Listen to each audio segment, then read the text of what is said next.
Hi, I am here with Jessie Miller, who is the VP of Growth at Kong. And prior to that, he was the head of growth at Postman and the head of growth at Dropbox. Thanks for joining us. Thanks for having me, Merci. Oh my gosh, it is such a joy, especially because I'm excited to get into the area of dev tools and building for engineers, which is really OG product-led growth. And I think, Stripe, I think when people say what's a great PLG company, I'm like, Stripe. Stripe is killing it at PLG. But a lot of times people think of dev tools as kind of their own category. Yeah, for sure. Yeah, it's interesting to call it Stripe. I often think about, open source in a lot of ways was maybe one of the original PLGs. Oh my gosh. Yeah, exactly. That's really funny. So you've worked on a couple of these great API tools like Kong and Postman. How do you foresee AI changing how developers work and adopt tools? I mean, who knows? That's one question.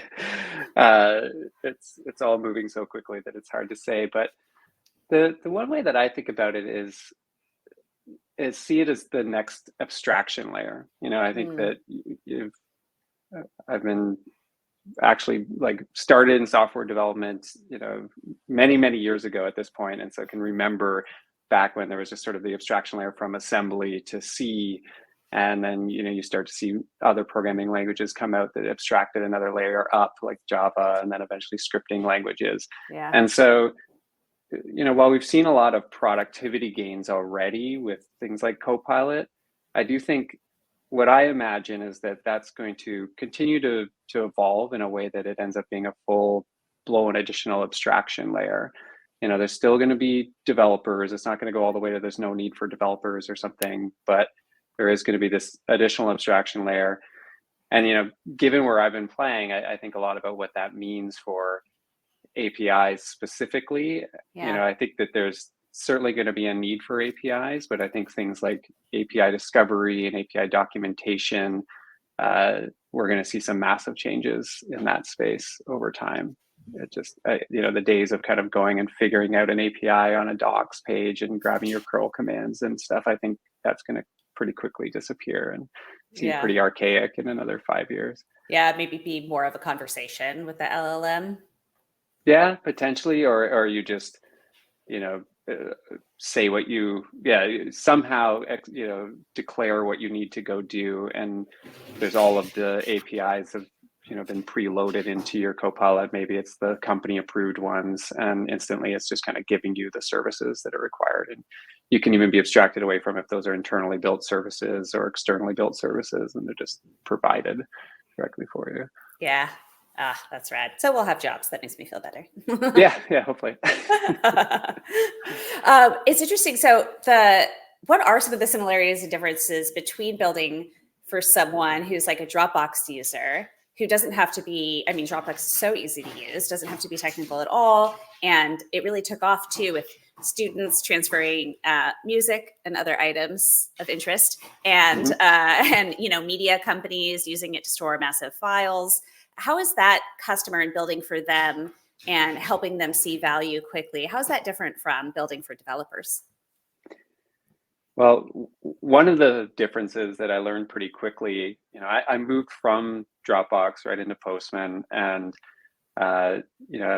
there's always a balance, I think, when you take these new roles on how much do you take what you've already been doing and kind of bring it to apply your experience versus trying to first principle things. And one of the things, techniques I was starting to bring was sort of ensuring that I got right into the user experience to kind of help bring people to the value quickly, and quickly learned that developers, especially in something that they consider key, IDE type experience, are very, very particular about every single pixel that is on that screen. I very quickly learned that they were upset with me for having a undismissible banner, even if it was like 5 pixels wide at the very top.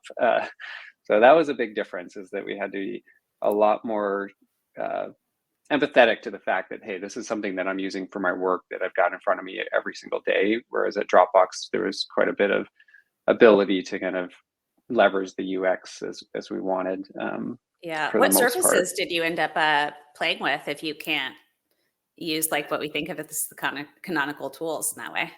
Yeah, well, so that's definitely one of the other differences is at Dropbox, as the growth team, we really did not think about documentation, for example, very much at all, or much of the external site. Once we got them into the user experience, we really just thought about the user experience and email, and we had notifications across mobile. So more of the classic ones. But with dev tooling, I've realized documentation is a key piece to it. People definitely go to documentation. It's a big part of the user journey. You watch things like you watch users using the product, and there'll be long pauses where you realize they're going over and referencing a document at the same time and coming back and forth between the UI. And so it's something that I've spent a lot more time on now that I'm focused on developers, is thinking about how do we ensure there's a great docs experience? How do we link from the product to the document experience? How does the document experience link back to the product? How can we make that sort of user journey as flawless as possible, and make sure people are finding what they need really quickly? Yeah, wow, that's interesting. Similarly, another thing that was definitely not something I thought about at all at Dropbox, but think about a lot more, especially with Kong, which is in the infrastructure space, and so focusing on a pretty specific set of developers for some of it, is some of them want to get out of the UI and back to a CLI tool. Maybe the UI is like an initial setup experience or an initial explaining experience that then draws them back over to a CLI type of experience. And so that's a whole other complexity to a user journey as well, as thinking about when is the right time to bring them there, when is the right time to bring them back. Is it go completely to CLI? Is it sort of a companion to the UI? And thinking about that. So that's another fun opportunity and challenge with focusing on developers. Yeah. And it seems like a lot of the channels too that we think of, I feel like, I don't know if this is a stereotype, but that engineers hate LinkedIn. They're not on there. Hi guys. They're not, they don't check their email, because that was huge for Slack, pushing things into an interface like IRC that they were comfortable in and away from email. I'm curious what you think about like places where engineers are hanging out that you can reach them now. Yeah, so definitely email is a much tougher channel. When I first got to Postman, I thought that there was something wrong with our email system just based on looking at the conversion rates and open rates that are on there, but it was purely just based on the segment. So it's not something that works. I think about this in a few ways. If you're talking about notifications, I think Slack, is still the way to go and kind of bringing people back to there. Building into the other tools that they use is another thing. So that could be GitHub and GitHub comments, but also Jira, figuring out how to integrate into Jira, and Jira commenting was another space. So it goes back to that sort of what's the workflow that they're already in, and how do you just make sure you're a piece of that versus trying to draw them to some other place that they don't want to go. When I think about it more from the acquisition side and what other channels can we go, there's sort of the documentation means they've heard of the company and they're kind of bought into the tool and they want to go and use it. But I've seen more and more that YouTube is a great kind of awareness channel for dev tooling. You'll see a lot of searching for, insert your actual problem statement that this tool solves. And then if you can have just a great tutorial that just walks people through. Postman already had a fantastic community built around this that was completely external from the company. And I'll take no credit for, because they had this going before I got there, but I got to see how powerful that could be and how much it could fuel a lot of acquisition, because you get everyone, as they're starting to learn whatever service is being demoed, your exact tool during the demo of how to learn some new technique or new service, and it draws them right to your product. Already with context. Yeah, that's so cool. And it's a good fit, it seems like, for where we are right now. that these like new channels and things that are becoming more important in the face of things like LLMs creating just so much more drivel on the internet, and search being so much harder, and some of those like stand-up channels not working as well for anyone anymore. It seems like, actually, of course, as with most things, engineers have been on the bleeding edge of like, it's emails falling off for them a while ago, et cetera. Right. Yeah. Agreed. So you switched from being an engineer earlier in your career over into product and growth. I'm curious for how you ended up making that decision, and then what would you tell engineers today who have those same interests, how to get in from from engineering over into like leading product and growth? Yeah. So for me, without dating myself too much, when I was first starting to program, I was 12 years old when I first started programming. Cool. And for one, there was not really much of a concept of a product manager at that time. It wasn't like a widely known concept. But also, when I first just started coding, I was a kid and I was coding things either for myself, or I did some things for, like my father had a woodworking business, and I developed my first program as like a piece of production software to just do cut lists in his woodworking shop. It's actually the longest living production software I've ever written. It's still being used to this day. No, oh my gosh, that's awesome. And he has to actually run software on his Windows machine to make it run slower, so that this DOS program that I wrote can still run on the Windows machine. But I loved programming. I loved the problem solving aspect of it. What I didn't realize, I ended up going into computer science and going through kind of the typical path to go get an engineering job. And I didn't realize until I got a actual real engineering job at a company, was that you don't normally get to go and talk to the customer and figure out the thing and kind of sketch out how the UX should be and then program the thing. Once I was actually in a real company, I started at a pretty small, startup. I think it wasn't called a startup then, but it was just some weird company that was only 2 people, and I was in someone's basement. But they were still going to talk to the customers. They were coming to me and telling me, this is what you're doing. And I was just executing, right? I was just executing solutions essentially. And I realized I didn't enjoy it as much. It took me a while to figure out why and what was missing. I kind of moved through to engineering management for a while. And it wasn't until I started my own company, started a startup, and then kind of was building a product on the side and then raised some money for it, that I realized, oh, this is what I love doing. I really love the talking to the customer, understand the problem piece of it.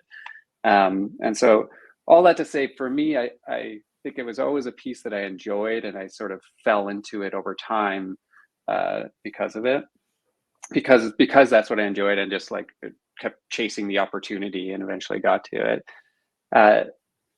That said, if I think about engineers today, I think getting close to the customer is a key piece. I think product managers at companies always would appreciate some additional help in going to talk to customers. I feel like when I talk to product managers, we always say we're so customer centric, but then you're like, well, when's the last time you talked to a customer? And sometimes they're like, oh, I haven't had time in months. And it's like, well, isn't that what we're supposed to actually be doing? And so my suggestion to engineers would be, go and start doing that. Ask the product manager if you can either shadow them and like work with them to talk to customers, or even just proactively say, can I reach out to a few and I'll do some interviews and bring back insights on that. And that'll help, as an engineer, you to be a very product centric, user centric, product focused engineer. And you can start to engage with the product manager and bring ideas back on, hey, maybe we can go this specific route. Here's maybe the actual problem to be solved. And in general, I would just encourage it. I think that coming to product management with a technical background is a really strong way to go about it, because you can often, you have to be careful because you pretty quickly move away from the technology, and technology moves rather quickly. But I think you can still grasp it enough that you can, for one, engage with your engineers and really jam out on the solutioning part of it when it gets down to execution. But also I think you can be really creative in how you come up with solutions as well, if you've got a deep understanding of the tech underneath. Yeah. And especially for working on these tools, and which are often some of the most impactful interesting, hugest outcomes in tech, a lot of those have been developer tools. And so having that level of empathy for your customer seems like quite a powerful feature. Absolutely. Yeah. That was a bit of the desire for me to switch. It felt like I was going a bit full circle coming from Dropbox. I feel like I got my growth chops at Dropbox and then got to go to Postman and take my engineering roots and the growth chops and bring them together again. Yeah. So this is our last question. It's like the fun one that I always want to know from folks, because we're constantly, looking at and thinking about data, which is, if you could know any one metric from any company in the past or in the present that you're not involved with, which metric at what company would you want to know? Yeah, so I'm going to be selfish on this one. I don't know if this makes it a little bit boring, but for me, I would want to know, and maybe this is cheating a bit, but within AWS, so it's within Amazon, AWS, I want to know the cohorted expansion rates of the cohorts coming into that product. And really for me, I just, Kong is moved to usage-based billing for our self-serve motion, and it's in the infrastructure space. And I feel like AWS has got to be the best in class when it comes to this. And I want to see what best in class looks like there, so I can hold myself to that. Yeah. What are the benchmarks there? Yeah. Yeah. Maybe our mutual friend, Lenny Rachitsky, can do some of his excellent benchmarking that he's been doing with folks and get some of that data. Fantastic. Yeah, I would appreciate that, Lenny. Yeah, exactly. Rad. Cool. Thank you so much for joining. This was awesome. Okay. Thanks, Rosie. I really enjoyed it.